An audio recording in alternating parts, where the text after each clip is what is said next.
Welcome to the Hospital Medicine Unplugged podcast. This is where we take a deep dive into the latest evidence shaping inpatient care.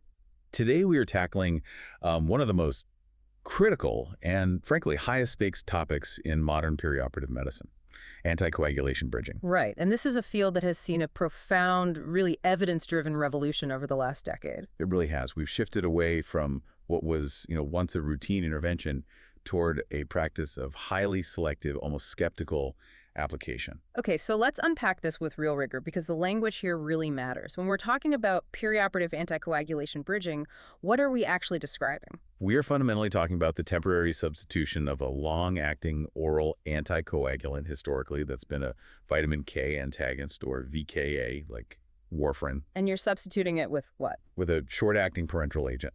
Most commonly, that's going to be low molecular weight heparin, LMWH, or unfractionated heparin, UFH. Precisely. And the goal was, I suppose, simple on its face, but it was fraught with risk. The idea was to maintain that antithrombotic protection during the period, often 3 to 5 days, when that long-acting VKA had to be stopped for a procedure. Exactly. The clinical contexts were always pretty clear. Routine peri-procedural management, managing patients who have an acute bleed and need their oral agent held, or sometimes even during the initiation phase when you're starting warfarin.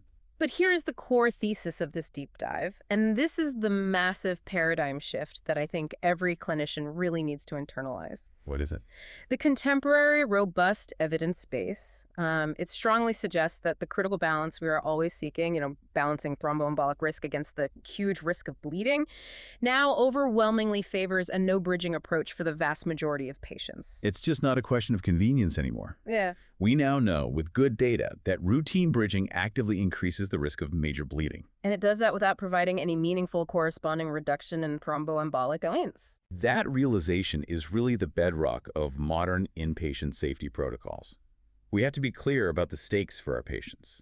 When we adhere to outdated or, empirical bridging strategies, we are disproportionately exposing them to major clinically significant bleeding. Bleeding events that are often more frequent and certainly more avoidable than the thrombotic catastrophes we're trying so hard to prevent. That's the key. The evidence shows our intervention, the bridging itself, was often more dangerous than the underlying condition during that short perioperative window. That sets the stage perfectly. Let's start with the foundational data that really just shattered the old reflex to bridge. And for me, that has to be the landmark BRIDGE trial. The BRIDGE trial stands for Bridging Anticoagulation in Patients who require temporary interruption of warfarin for an elective procedure was truly instrumental. For hospitalists, for general practitioners, this trial really represents the clearest turning point in how we manage our atrial flutter patients on warfarin. Absolutely. It was a rigorous, randomized, placebo-controlled study. It took 1,844 patients with non-valvular aflutter on warfarin and randomized them. They either got therapeutic LMWH bridging or they got a placebo. So no bridging at all. No bridging at all during that temporary interruption period. And it's so important to understand the patient population here. Right. Who are these patients? The average CHA₂DS₂-VASc score, or the CHA₂DS₂-VASc equivalent, was around 2.3 to 2.4. By conventional standards at the time, this was exactly the moderate risk group that many of us felt had to be bridged. And what we found was, it was highly counterintuitive to the established practice. What was key finding number one regarding the prevention of arterial thromboembolism? So key finding one was the demonstration of non-inferiority for the non-bridged group. But the most striking element was the sheer rarity of the event itself in that perioperative window. How rare are we talking? The overall arterial thromboembolism rate, so that includes stroke and systemic embolism, was incredibly low in both arms. It clocked in at only 0.4% total over the 35-day follow-up. 0.4%. And there was no statistically or clinically meaningful difference between the bridged group and the non-bridged group. None. I think we need to spend a moment on that 0.4% figure. Why was that so shocking at the time? We often calculate annual stroke risks that are much, much higher. That's where the context is everything. Many clinicians were, they were extrapolating annual risk rates. For a score of 2.3, that might suggest an annual risk of 2 to 4%. So they were anticipating a procedural event rate of maybe 1%, 1.5% over that critical 1-month window. And it was much lower. So much lower. Yeah. The 0.4% finding told us two things. First, The risk calculation for that short interruption period is much lower than people feared, mainly because the interruption itself is very short, typically just 7 to 10 days in total. And what was the second thing? The second is that the absence of warfarin for this brief period is rarely enough time for a thrombus to form and embolize, especially in patients who are not at the very highest risk. The patient's own endogenous clotting factors, they just take time to become fully active and generate a prothrombotic state. Which brings us to the devastating key finding number 2, which really showed the harm associated with the intervention itself. This is the data point that fundamentally shifted practice. Bridging conferred a massive, statistically significant, 3-fold increased risk for major bleeding. A 3-fold risk? What were the actual numbers? The rate of major bleeding in the bridged group was 3.2%. In the placebo, the no bridging group, it was only 1.3%. Think about that. The intervention we designed to protect the patient from a feared 0.4% event was 3 times more likely to cause major harm than the risk it was attempting to mitigate. And this wasn't minor bleeding. This was major bleeding, retroperitoneal bleeds, severe gastrointestinal bleeds, hemorrhages that required transfusion and readmission. It's serious harm. That data must have caused a seismic shift in hospital practice. How quickly did that translate into clinical guidance? Very quickly. This evidence really provided the foundation for updated guidelines from all the major bodies. For instance, the 2023 AK and AKP-HRS atrial flutter guidelines now strongly support the interruption of anticoagulation without bridging in patients who are categorized as having low to moderate thromboembolic risk. The evidence is just too compelling to justify routine use of heparins in this huge population. The risk-benefit equation is completely inverted. Right. And bridge wasn't just some isolated result. That trial's findings have been robustly confirmed by meta-analyses that cover much, much wider data sets. So this isn't a one-off finding? Absolutely not. When you look at comprehensive meta-analyses, some of them, for example, cover 18 studies and over 23,000 patients, the pattern is consistent across the board. And how do they quantify that risk? When you quantify it using relative risk, or RR, the non-bridge strategy shows essentially no difference in thromboembolic risk, with an RR of about 1.26, which is a slight, non-significant elevation that is clinically irrelevant. But the bleeding? But critically, you see a significantly higher overall bleeding risk, with bridging an RR of 2.83, and even more importantly, a 3-fold increased risk for major bleeding, with an RR of 3.00. The math is just inescapable. Bridging adds bleeding risk without adding any real protection. That's the bottom line. And it's important to confirm that this same dangerous pattern holds true when we look specifically at venous thromboembolism, or VTE, patients. They often undergo very similar perioperative management. It does. A systematic review that focused specifically on VKA-treated VTE patients undergoing elective surgery confirmed this exact danger. In that population, bridging was associated with substantially higher bleeding rates, 3.9% versus 0.4% in the non-bridged group. So an even bigger difference there. A huge difference. And just like bridge, the rate of recurrent VTE was extremely low in both arms, around 0.5 to 0.7%. So it reinforces this unified message. Whether the risk is arterial or venous, for the average patient, the intervention is causing more harm. We even have specific procedural data showing how stopping the VKA rather than bridging can actually be beneficial. Let's talk about device implantation. Right. Procedures like pacemaker or implantable cardioverter defibrillator ICD implantation are classic examples. For these procedures, you have a significant risk of a pocket hematoma. Which is a major, often complicated bleed in a confined space. Exactly. And for those, the recommendation is strongly against bridging. The evidence indicates that either continued therapeutic VKA, if the bleeding risk allows, or simple VKA interruption without bridging significantly reduces the risk of that pocket hematoma compared to any strategy that involves LMWH. So the LMWH bridging strategy is actually worse in that specific scenario. It's a potent trigger for pocket bleeding, especially if you resume it too quickly post-op. That's why groups like the ACCP give continued VKA therapy a strong recommendation for this specific context. That foundational evidence really drives clinical policy. But to understand the exceptions and the modern approach, we have to ground ourselves in the pharmacology. Absolutely. The decision to bridge or not to bridge is fundamentally dependent on how the specific anticoagulant works and how fast it clears the body. So let's start with the historical basis for all this. Warfarin, the VKA. Right. The root of the old bridging challenge lies entirely in warfarin's long and frankly unpredictable pharmacokinetics. It works by inhibiting vitamin K epoxide reductase, which in turn inhibits the synthesis of functional factors 2, 7I, and X. And those factors have different half-lives, which is key. It's the whole story. Factor 7 has the shortest half-life, but factor 2, prothrombin, has the longest, ranging from 60 to 72 hours.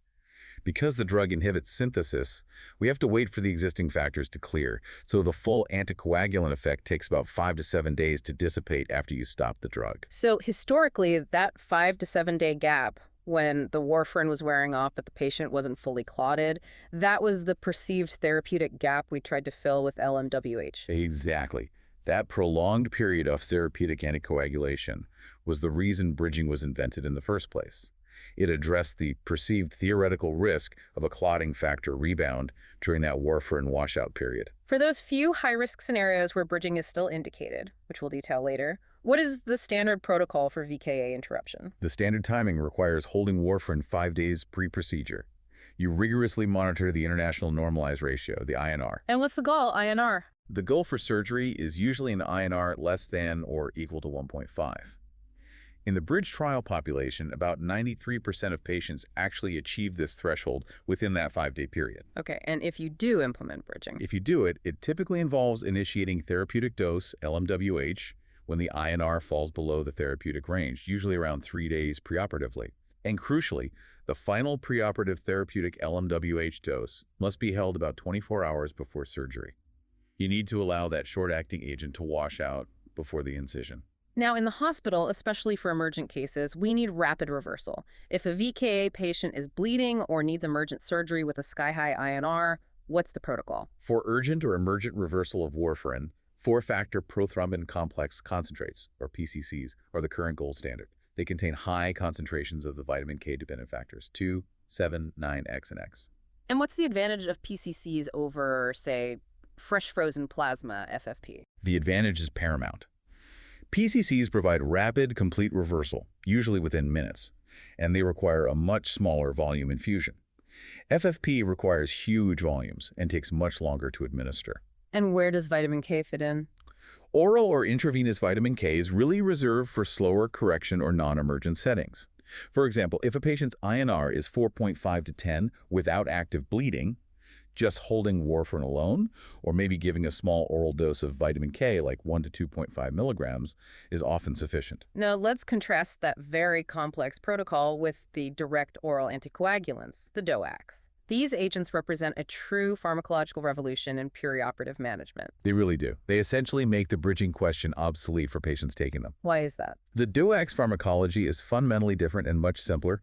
They're characterized by a rapid onset, usually within 1 to 4 hours, and critically, a rapid offset. Their half-lives are short, generally ranging from 5 to 17 hours, depending on the agent. So rivaroxaban, apixaban, edoxaban, or dabigatran. Right, and that rapid kinetic profile is the reason we don't bridge DOAC patients, even those with high thrombotic risk scores. Let's expand on that. Why does that rapid offset eliminate the need for a bridge? Because of the quick washout, the period the patient is truly subtherapeutic or off anticoagulation is dramatically minimized, talking 24 to 48 hours usually. This brief window of minimal activity, coupled with what we learned from bridge about the low overall perioperative thrombotic risk, means there's just no justification for introducing the high bleeding risk of LMWH. And this no-bridging approach for DOACs was validated by the massive PAUSE study. The PAUSE study perioperative anticoagulation use for surgery evaluation was critical. It was an international prospective cohort study of over 3,000 A-flutter patients on DOACs. And what did it find? It confirmed that following a standardized, simplified interruption protocol without any bridging led to exceedingly low rates of both arterial and venous thromboembolic events. They were consistently below 1% for all the agents studied. So that study effectively just closed the door on DOAC bridging for good. It really did. And furthermore, in case of an emergency, the ability to rapidly and specifically reverse DOACs eliminates that last lingering argument for bridging in the elective setting. That's a huge safety net. It is. Unlike warfarin, where reversal relied on generalized factor concentrates, we now have targeted antidotes. For dabigatran, the direct thrombin inhibitor, we have idarucizumab, which gives you immediate complete reversal. And for the factor ZAS inhibitors. And for the factor ZAS inhibitors like rivaroxaban and apixaban, we have andexanet alpha. The availability of these tools means that even if a rare or catastrophic bleed occurs, we have an immediate pharmacological way to intervene, which makes preemptive bridging in the elective setting entirely unnecessary and, frankly, dangerous. Since DOACs are rapidly becoming the rule for chronic anticoagulation, we need to detail the modern standardized interruption protocol. What's fascinating here is that the strategy is dictated primarily by the bleeding risk from the procedure, not the patient's underlying clotting risk. This is a fundamental paradigm shift that really simplifies care. The patient's underlying thrombotic risk, whether it's high or low, becomes secondary to the pharmacology of the drug and the procedural bleeding risk. So the duration of the interruption is purely determined by the drug's half-life and the inherent danger of the planned procedure, assuming, of course, normal renal function. Exactly. So let's define those standardized hold times based on procedure risk. The protocols are very streamlined. For low to moderate bleeding risk procedures, so think simple endoscopic procedure, cataract surgery, minor orthopedic work, the standard requirement is a 1-day preoperative interruption. So the patient takes their last dose 2 days before the procedure, ensuring at least 24 hours for clearance. Precisely. For high bleeding risk procedures, major abdominal surgery, hip or knee replacements, vascular procedures, we extend that to a 2-day preoperative interruption. That gives you 48 hours for maximum drug clearance. And that ensures that even the residual drug concentration is minimized before these procedures where bleeding could be life-threatening. That's the goal. But the crucial caveat here, and we can't stress this enough, relates to patient physiology, specifically their renal function. Right. And dabigatran in particular requires highly individualized attention. That is absolutely correct, and it's a point where standardized protocols often fail without clinician oversight. Dabigatran is unique among the DOACs because it has 80% renal elimination, which makes its clearance highly dependent on the patient's creatinine clearance. You have to calculate the CRCL rigorously. Yeah. If the CRCL is 50 milliliters per minute or greater, the standard 1 to 2 day hold is usually sufficient. And what happens when that renal function drops?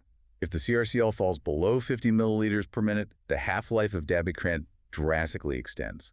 So you have to extend the hold time dramatically, typically to 3 to 5 days, depending on the severity of the impairment, to ensure adequate drug washout. And failing to do this, you turn a planned low-risk interruption into a high-risk bleeding scenario. You do. It's all due to drug accumulation. Do the factor ISI inhibitors like rivaroxaban and apixaban require similar adjustments, maybe less severe? They do, though it is less severe.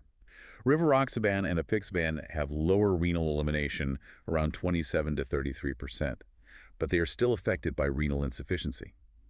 While the standard holds are often sufficient for mild impairment, you still have to extend interruptions in cases of severe impairment. Can you give an example? Sure. For rivaroxaban, the interruption should be extended up to 4 days for severe renal impairment, where the CRCL is between 15 and 29 milliliters per minute.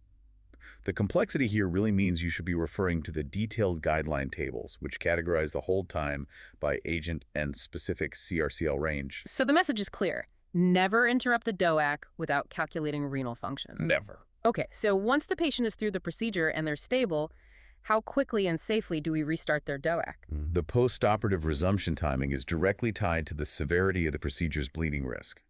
For low to moderate risk procedures, standard resumption is 1 day after the procedure. And for high risk? For high bleeding risk procedures, you absolutely must delay resumption for 2 to 3 days. But the most critical concept is not the clock time. It's the clinical confirmation of adequate hemostasis. That's the key. It is. You cannot, under any circumstance, restart therapeutic anticoagulation until the surgical team or the proceduralist confirms that the surgical site is stable and the risk of post-procedural bleeding is minimal. I think this is a frequent point of friction on the wards. The hospitalist wants to resume anticoagulation to reduce thrombotic risk, and the surgeon is hesitant because of the operative site. That friction is understandable, but it has to be resolved in favor of safety. Major bleeding complications are easier to trigger and harder to manage than a thrombotic event in that short perioperative window. The delay is designed to allow fibrin plugs to fully mature and wounds to stabilize before you reintroduce a potent drug like a DOAC. And if you resume too early? If you resume a DOAC too early, you risk a massive internal hemorrhage, which then mandates stopping the DOAC again, often for days. And that, ironically, exposes the patient to the very extended non-anticoagulated period we sought to avoid in the first place. We've established the firm rule. No bridging for DOACs and no bridging for the majority of VKA patients based on the evidence. Now we have to dedicate some real time to defining the critical exceptions. Right, the small, highly specialized group of VKA-treated patients for whom bridging might still be conditionally suggested.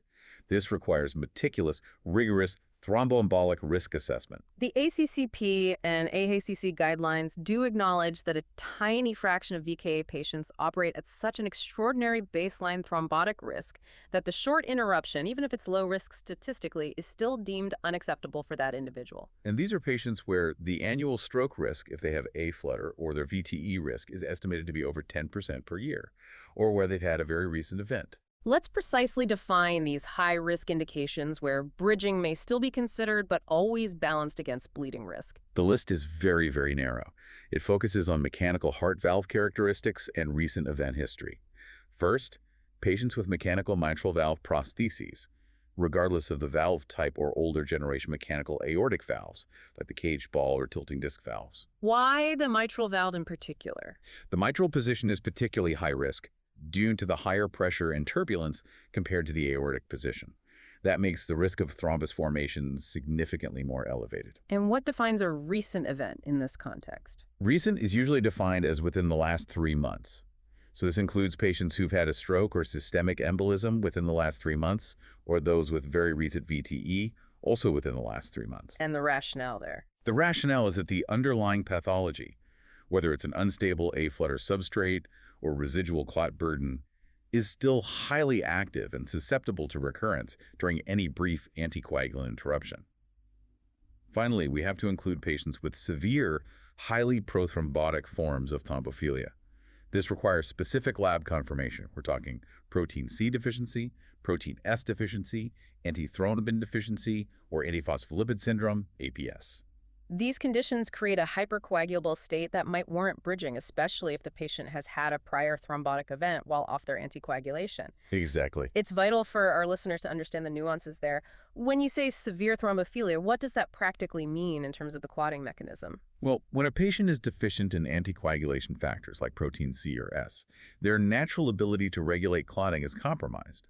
For example, protein C is a natural anticoagulant that inactivates factors V and 8. Without it, the body is highly prone to thrombosis. So in the perioperative period, when you stop the VKA, you're losing that extrinsic brake, and their intrinsic deficiency is unmasked. Precisely. That makes the patient acutely vulnerable in a way that's very different from general A-flutter, which is why it gets special consideration. Okay, now let's clearly demarcate the low and intermediate risk categories. This is the majority of VKA patients, and this is where bridging should be strictly avoided. Right. This includes your atrial flutter patients with a CHA₂DS₂-VASc score of 4 or less, or a CHA₂DS₂ score of 2 or less.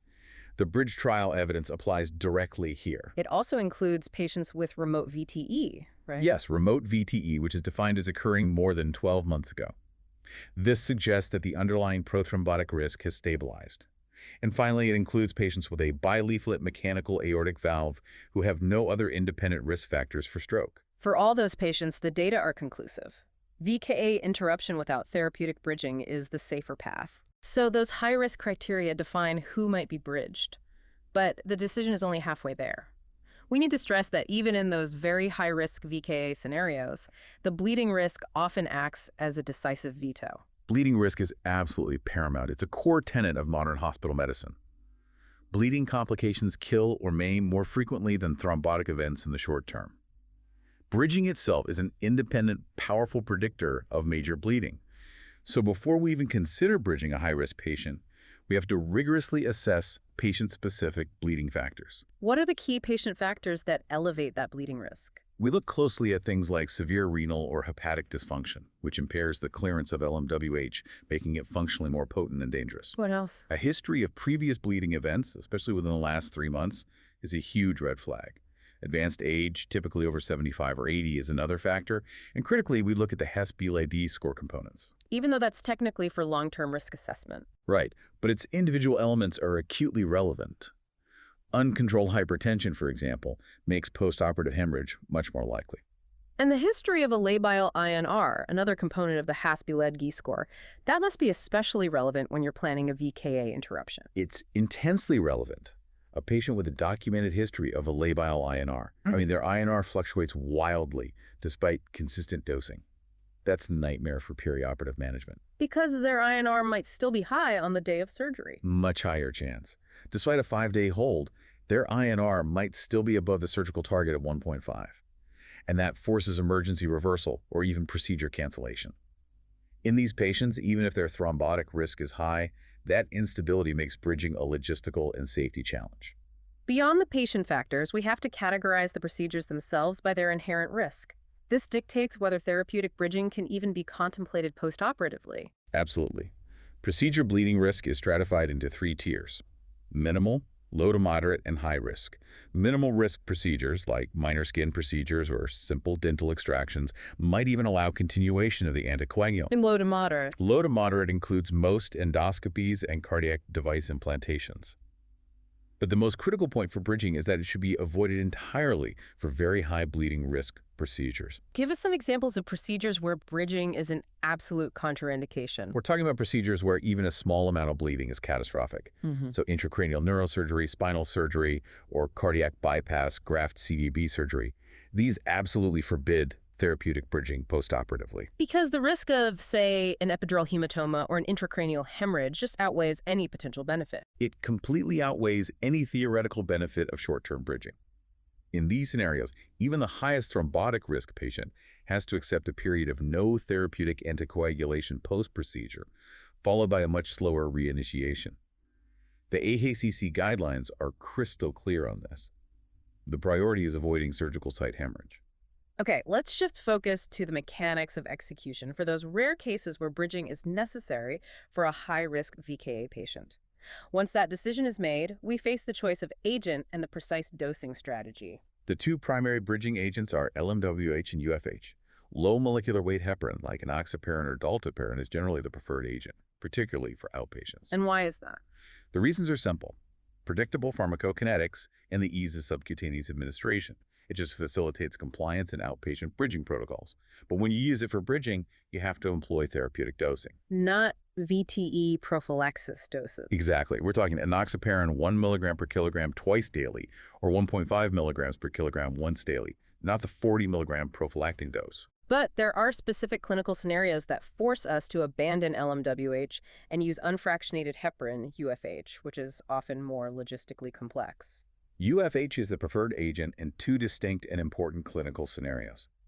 First, in patients with severe renal insufficiency, typically a creatinine clearance less than 30 milliliters per minute.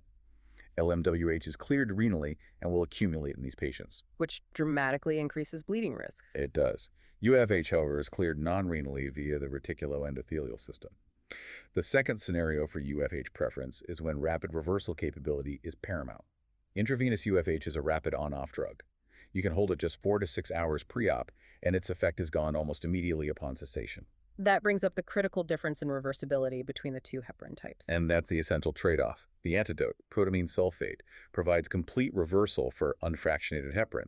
However, it only offers partial reversal for LMWH. So that diminished ability to completely shut off the anticoagulant effect makes LMWH less desirable right before or after a high bleeding risk procedure. Exactly.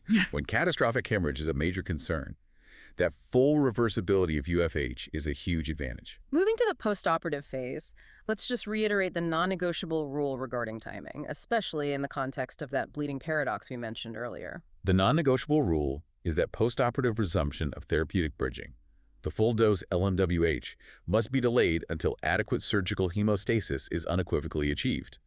For low and moderate risk procedures, that delay might be 24 hours post-op. But for high-risk procedures? For high bleeding risk procedures, guidelines mandate a longer delay. We're talking 48 to 72 hours. This intentional delay is the single greatest defense against major surgical site bleeding. If the patient is high thrombotic risk and you're delaying therapeutic bridging for 72 hours, that sounds like a very long window without protection. How do you square that with the perceived need to bridge? This is the paradox. You have to understand that the 72-hour delay post-op is only necessary because the risk of major bleeding immediately post-surgery is so high. If you resume that therapeutic dose LMWH prematurely, say, after 24 hours, and the patient develops a major hematoma, what happens? You have to stop all anticoagulation again. You're forced to stop it again, maybe for 5 to 7 additional days while you manage the bleeding complication, give transfusions, maybe even go back to the OR.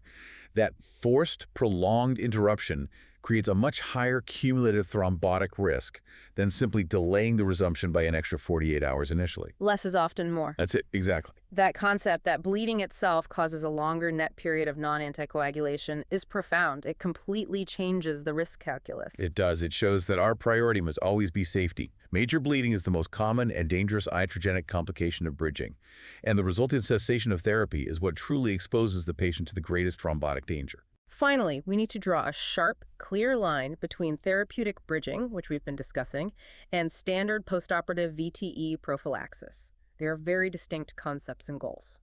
This distinction is a source of confusion for many clinicians. Therapeutic dose bridging, like enoxaparin 1 mg per kilogram twice daily, is aimed at preventing arterial thromboembolism in high-risk patients. Whereas prophylactic dose LMWH, like enoxaparin 40 milligrams daily, is for what? That is solely intended for routine postoperative VTE prevention in any patient undergoing certain types of surgery, major orthopedic or abdominal surgery, who has risk factors for deep vein thrombosis. The importance here is that even if therapeutic bridging is entirely avoided post-op due to high bleeding risks, say, in a neurosurgery patient with a mechanical mitral valve prophylactic LMWH may still be appropriate. That's right. Prophylaxis is a much smaller dose, it carries a lower bleeding risk, and it can often be started earlier, typically within 24 hours after surgery, once general hemostasis is confirmed.